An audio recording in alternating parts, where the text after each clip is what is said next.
దస్తగిరి స్టేట్మెంట్లో ఏదైతే documents theft గురించి ప్రధానంగా కీలకంగా ప్రస్తావించాడో దాని గురించి అయితేనేమి, అనేక అక్రమ సంబంధాల గురించి ప్రస్తావించాడో దాని గురించి అయితేనేమి, ఇటువంటి అనేక అంశాలపైన ఫర్దర్ ఇన్వెస్టిగేషన్ అడగాల్సిన సునీతక్క అవేమీ అడగకుండా ఇర్రిలవెంట్ సబ్జెక్ట్స్ అన్నీ కూడా అడుగుతూ ఒకవైపు దస్తగిరి బెయిల్ క్యాన్సిల్ కాకుండా అడ్డుకుంటూ ఆమె దస్తగిరి బెయిల్ క్యాన్సిల్ కాకుండా దస్తగిరికి ఎంత ఉందో లేదో నాకైతే తెలియదు, కానీ సునీతక్క మాత్రం మేము హైకోర్టులో దస్తగిరి బెయిల్ క్యాన్సిలేషన్ పిటిషన్ వేస్తే వెంటనే హైకోర్టులో ఆమె ఇంప్లీడ్ అయ్యి లూథ్రాన్ పెట్టి వాదనలు నింపిస్తుంది దస్తగిరి కోసం.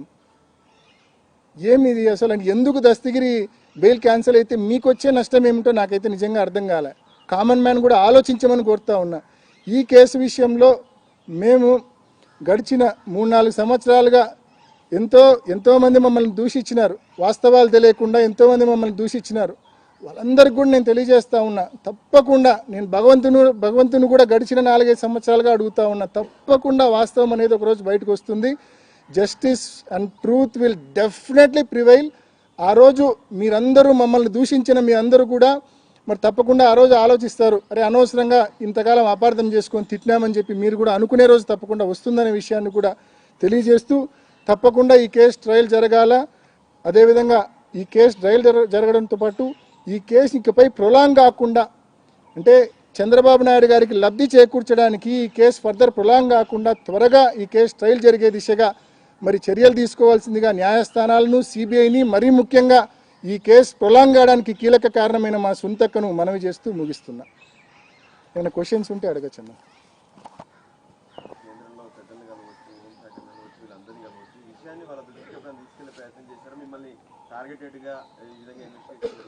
కేంద్ర హోంశాఖ అంటే హోంమంత్రి గారికి, ప్రధానమంత్రి గారికి ఈమెయిల్స్ పెట్టానన్న, ఈమెయిల్స్ పంపించాను. ఎప్పుడు కలిసి అయితే నేను రిప్రజెంటేషన్ చేయలేదు, కానీ ఈమెయిల్స్ అయితే వాళ్ళకు నెంబర్ ఆఫ్ టైమ్స్ హోంమంత్రి గారికి పెట్టాను, ప్రైమ్ మినిస్టర్ గారికి పెట్టాను, సిబిఐ డైరెక్టర్ గారికి కూడా ఈమెయిల్స్లోనే పెట్టింది. అండ్ రిజిస్టర్ పోస్టులు కూడా చేశాను, ఈమెయిల్స్ అండ్ రిజిస్టర్ పోస్టులు చేశాను. సిబిఐ డైరెక్టర్కి చేశా, హోంమంత్రికి చేశా, ప్రధానమంత్రి గారికి కూడా చేశాను. ఆ టైంలో కేసు కీలకమైన దశలో ఉన్నప్పుడే చేశాను. అంటే మీరు మొన్న ఎన్నికల్లో కావచ్చు, అంత ముందు కావచ్చు, ఈ కేసును చంద్రబాబు నాయుడు గారు రాజకీయంగా ఎన్నికల క్యాంపెయిన్లో ఏ రకంగా ఈ కేసును వాడుకున్నాడో మీరు చూసినారు. అంటే కేవలం సిబిఐ ఒక లాప్ సైడెడ్ ఇన్వెస్టిగేషన్, ఒక టార్గెటెడ్ ఇన్వెస్టిగేషన్ చేసింది కాబట్టే చంద్రబాబు నాయుడు గారు దాన్ని రాజకీయంగా వాడుకోగలుగుతా ఉన్నాడు. ఇప్పటికి కూడా వాళ్ళు ఏంటి, వచ్చే ఎన్నికల వరకు కూడా దీన్ని రాజకీయంగా వాడుకోవాలన్న ఇంటెన్షన్ చంద్రబాబు నాయుడు గారికి ఉంది. సునీతక్క దానికి మద్దతు ఇస్తూ ఉంది. టైమ్ అండ్ అగైన్ ఈ కేసు ట్రయల్ జరగకుండా ఏదో ఒక పిటిషన్ కింద కోర్టులోనో, హైకోర్టులోనో, సుప్రీంకోర్టులోనో ఏదో ఒక పిటిషన్ వేస్తుంది. పిటిషన్ వేసి ఆ పిటిషన్ డిస్పోజ్ కావడానికి కొన్ని నెలల వ్యవధి పడుతుంది. దానివల్ల ట్రయల్ డిలే అవుతుంది. మొన్న సుప్రీంకోర్టులో 207 స్టేజ్ ఏదైతే డాక్యుమెంట్స్ ఫర్నిషింగ్ స్టేజ్, అంటే 13 లక్షల ఫైళ్ళు ఉన్నాయని చెప్పి సిబిఐ ఏదైతే చెప్పిందో, ఈ 13 లక్షల ఫైల్స్కి సంబంధించిన వెరిఫికేషన్, అంటే కొన్ని డాక్యుమెంట్స్ ఓపెన్ కాల, అవి ఓపెన్ కాకపోతే అందులో ఏముందో తెలియకపోతే మాకు ఫెయిర్ ట్రయల్ ఎలా జరుగుతుంది? జరగదు కదా. కాబట్టి ఆ డాక్యుమెంట్స్ కొన్ని ఓపెన్ కానివన్నీ కోర్టుకి ఇచ్చాం.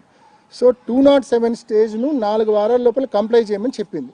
సో ఒక్కసారి 207 స్టేజ్ కంప్లై అయితే తర్వాత స్టేజ్ ఏంటి, ట్రయల్ బిగిన్ కావడమే. So that is it.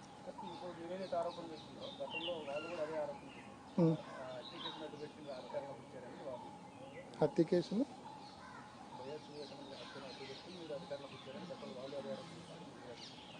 ఆ రోజు పవర్లో ఉన్నది వాళ్ళే కదా. ఆ రోజు పెదనాన్న ఇన్సిడెంట్ జరిగినప్పుడు చంద్రబాబు నాయుడు గారే ముఖ్యమంత్రిగా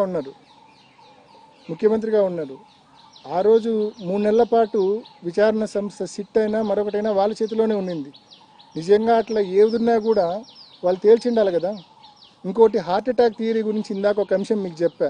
ఏ రకంగా కొంతమంది విట్నెస్లతో, వాళ్ళ ఇంట్లో వాళ్ళతో, వాళ్ళ దగ్గర వాళ్ళతో ఏ రకంగా ట్యూటర్ చేసి, ట్రైన్ చేసి, అవినాష్ రెడ్డి పేరు చెప్పండి, గుండెపోటు అని చెప్పినాడని చెప్పండి అని. మీకు ముఖ్యంగా హార్ట్ అటాక్ అనే థియరీ పెదనాన్న చనిపోయిన మరుసటి రోజు అప్పుడు చంద్రబాబు నాయుడు గారి ఆధ్వర్యంలో ఆ గవర్నమెంట్, వీళ్ళకి బాగా ఇష్టమైన గవర్నమెంట్ కదా, మా అక్క గారికి చంద్రబాబు నాయుడు గారి గవర్నమెంట్ అంటే చాలా ఇష్టం. ఆయన ప్రభుత్వంలో మార్చి 16, 2019 ఆ రోజు సిట్ పిలిచింది సునీతక్కను.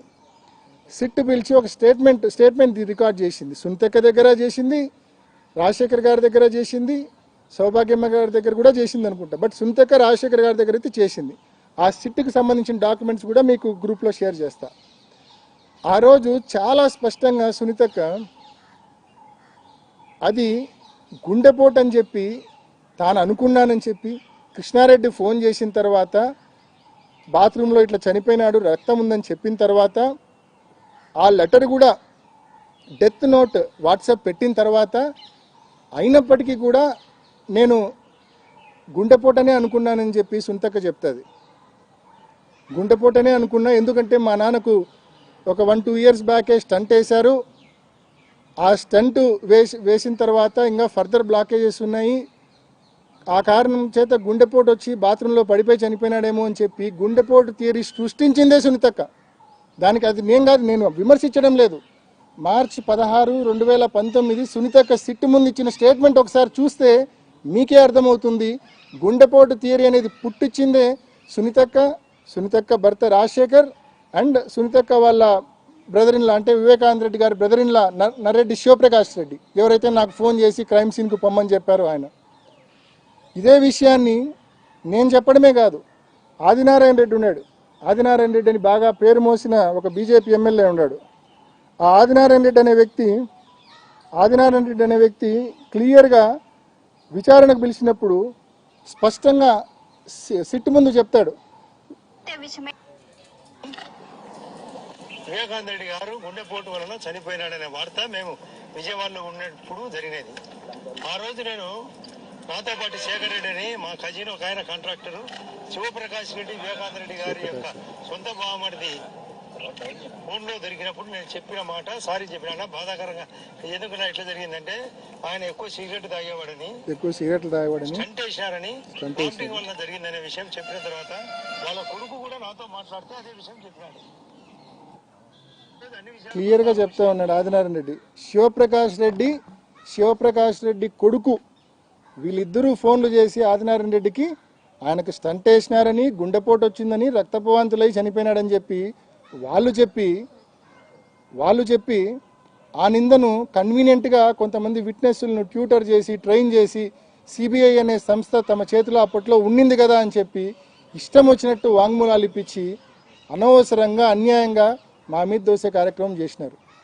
దీనికి ఎవిడెన్స్ ఆదినారాయణ రెడ్డి గారి వీడియోనే. దీనికి ఇంతకంటే పెద్ద ఎవిడెన్స్ మార్చి 16 సునీతక్క ఇచ్చిన వాంగ్మూలం, సిట్టు ముందు ఇచ్చిన వాంగ్మూలం. అది కూడా మీకు షేర్ చేస్తాను. అంటే తానంతకు తానే స్వయంగా ఒప్పుకుంది గుండెపోటు అని చెప్పి ఆమె అనుకుందని, ఆమె అందరికీ చెప్పానని. ఒకవైపు ఆదినారాయణ రెడ్డి చెప్తా ఉన్నాడు, వివేకానంద రెడ్డి గారి బామర్ది శివప్రకాష్ రెడ్డి ఆయన కొడుకు నాకు గుండెపోటు అని చెప్పి క్లియర్గా చెప్పినాడని చెప్పి. మరి ఈ కోణాల్లో అడగాలి కదా ఫర్దర్ ఇన్వెస్టిగేషన్. మా సునీతక్క నిజంగా చిత్తశుద్ధి ఉంటే, నిజంగా న్యాయం కోరుకునేదైతే కన్నా ఈ కోణంలో ఫర్దర్ ఇన్వెస్టిగేషన్ అడగాలి కదా. ఆదినారాయణ రెడ్డిని పిలవమనో, శివప్రకాష్ రెడ్డిని పిలవమనో, వాళ్ళ కొడుకుని పిలవమనో, లేకుంటే ఆమె ఇచ్చిన స్టేట్మెంటే మార్చి 16 ఇలా ఉందనో అడగాలి కదా. ఎందుకు అడగడంలే? అత్యంత కీలకమైన అంశాలు కేసులో ఇవి పక్కదారి పట్టించి వేరే వాటిని టార్గెట్ చేసే కార్యక్రమం చేస్తూ ఉంది. ఈ కేసులో ఎంతసేపు కూడా అంటే సునీతక్క పరిస్థితి ఏంటంటే బయటపడ్డామనుకున్న ప్రతిసారి ఇంకా లోపలికి కూరుకుపోతున్నా అనే భావన ఆమెలో ఉంది. ఏదో తప్పు చేసినామన్న భావన ఉంది ఆమెలో. ఆ భావన ఉంది కాబట్టి ఇట్లా రెలవెంట్ సబ్జెక్ట్స్, రెలవెంట్ ఇష్యూస్ను ఎంక్వైరీ చేయమని అడగకుండా, కోర్టు దృష్టికి తీసుకోకపోకుండా ఇర్రెలవెంట్ ఇష్యూస్ అన్నింటి కూడా కోర్టు దృష్టికి, సిబిఐ దృష్టికి తీసుకొని పోయి కేవలం విచారణను పక్కదారి పట్టించాలా, విచారణను ప్రొలాంగ్ చేయాలా, అంతిమంగా చంద్రబాబు నాయుడు గారికి రాజకీయ లబ్ధి చేకూర్చాలా. ఇది జరుగుతూ ఉన్న తతంగం.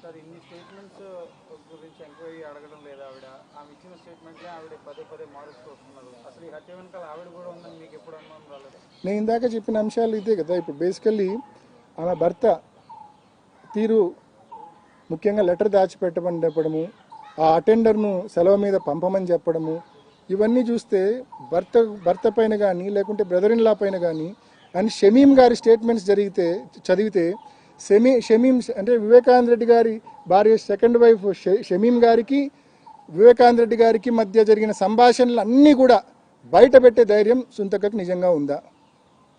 చాలా స్పష్టంగా విచారణలో ఉంది కదా. చాలా స్పష్టంగా విచారణలో ఉంది కదా. వివేకానంద రెడ్డి గారు ఆస్తులు ఆమె పేరిట ఇవ్వాలనుకున్నాడని ఉంది. హైదరాబాద్లో ఒక ఇల్లు కొనివ్వాలనుకున్నాడని ఉంది. హెచ్పిఎస్ స్కూల్లో అడ్మిషన్ తీసి చేర్చాలనుకున్నాడని ఉంది. వాళ్ళను పూర్తిగా సెటిల్ చేయాలనుకున్నాడని ఉంది. అన్ని కోణాలు ఉన్నాయి కదా. ఒకవైపు ఈయనకేమో పూర్తిగా డబ్బులు చెక్ పవర్ తీసేసినారు. ఒక పక్క సునీతక్క, రాజశేఖర్ గారు అండ్ సౌభాగ్యమ్మ వీళ్ళందరూ పెద్దమ్మ కలిసి చెక్ పవర్ తీసేసినారు. ఖర్చులకు కూడా డబ్బులు లేని పరిస్థితికి ఆయన తీసుకొచ్చారు. పూర్తిగా ఆయన అవాయిడ్ చేసినారు. లాస్ట్ 3 సంవత్సరాలు ఆయనతో మాట్లాడను కూడా లేదని చెప్పి విచారణలోనే ఉంది, సునీతక్క మాటల్లోనే ఉంది. మరి ఆయన పూర్తిగా అవాయిడ్ చేసినారు, అబాండన్ చేసినారు. ఆయన తాగి ఇంటి బయట పాపం స్టెప్స్ మీద పడిపోయినా కూడా ఇంటి బయట పండింటి రాజశేఖర్ లాంటి వాళ్ళు ఎత్తుకొని పోయి బెడ్ మీద పెట్టారు తప్ప ఎవరు ఫ్యామిలీ మెంబర్స్ ఆయన పూర్తిగా అబాండన్ చేసిన పరిస్థితి మనం చూసినాం. మరి అటువంటిది ఆ కోణంలో విచారణ పోకుండా ఇటువంటి ఇర్రెలవెంట్ ఇష్యూస్ అడగడము, ముఖ్యంగా షమీం గారికి వివేకానంద రెడ్డి గారికి మధ్య జరిగిన సంభాషణలు పూర్తిగా రివీల్ చేయాల్సిన అవసరం ఉంది. వివేకానంద రెడ్డి గారు ఆమెకు ఎన్నో అష్యూరెన్సెస్ ఇచ్చాడు. అవి అమలు చేయకుండానే ఆయన ప్రాణాలు వదిలాడు. అంటే ఆయన హత్య కాబడ్డాడు. మరి ఎవరు చేసి ఉండొచ్చు ఈ హత్య? ఈ హత్య చేయాల్సిన అవసరం ఎవరికి ఉంది? ఈ ఆస్తులు షమీం గారి పేరిట కొడుకు పేరుతో పోతే నష్టపోయేది ఎవరు? ఆ నష్టం వాటిల్లకుండా వాళ్ళు చేసిండొచ్చు కదా. మర్డర్ ఫర్ గెయిన్ ఎందుకు కాకూడదు ఇది? ఆ దొంగలించబడ్డ రౌండ్ సీల్ ఉన్న డాక్యుమెంట్స్ ఏంటివి అవి? ఈ కోణంలో ఎందుకు సిబిఐ విచారణ చేయాలా? ఎందుకు సునీతకి ఈ కోణంలో విచారణ చేయమని ఏ కోర్టును ఎందుకు అడగడం లేదు? ఇదే మా రోదన.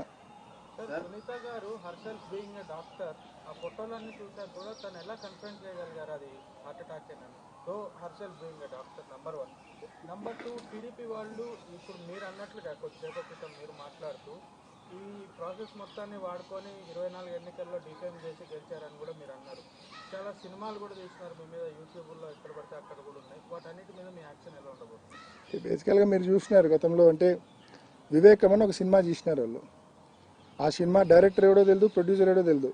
యూట్యూబ్లో ఇష్టానికి రిలీజ్ చేసినారు.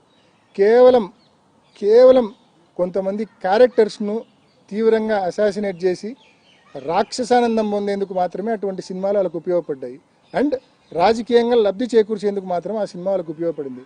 కానీ పైనున్న దేవుడైనా ఈ రకంగా కొంత వ్యక్తుల క్యారెక్టర్ అసాసినేషన్ ఇంత ఘోరంగా చేస్తే దేవుడు కూడా క్షమించాడు. ఆ చేసిన వాళ్ళకు చేయించిన వాళ్ళకు తప్పకుండా బలంగా దేవుడు మొట్టికాయలు వేసే కార్యక్రమం తప్పకుండా జరుగుతుంది.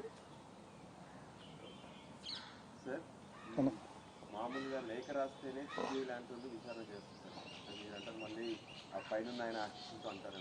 ఇప్పుడైనా దీనికి సంబంధించి మళ్ళీ ఏమైనా మీరు ఈ యాంగిల్స్ కోసం మళ్ళీ ఏమైనా ట్రై చేస్తారా? ఈ యాంగిల్స్ అంటే ఒకటేనా, సిబిఐ టైమ్ అండ్ అగైన్ కోర్టులో, అంటే కింద కోర్టు నుంచి పై కోర్టు వరకు టైమ్ అండ్ అగైన్ వాళ్ళు ఏం చెప్తున్నారంటే our investigation is complete, there is no need for further investigation అని క్లియర్గా చెప్తా ఉంది.